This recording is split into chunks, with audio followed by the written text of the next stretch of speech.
এরা কারা? রাসূলের আমলে মুনাফিক ছিল আপনারা জানেন। এরা কারা? কারবালার জমিনে ইয়াজিদ ছিল আপনারা জানেন। এরা কারা?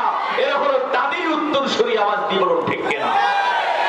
যারা মিলাদুন নবী মানে না, আমি তাদেরকে মুসলমান মানি না।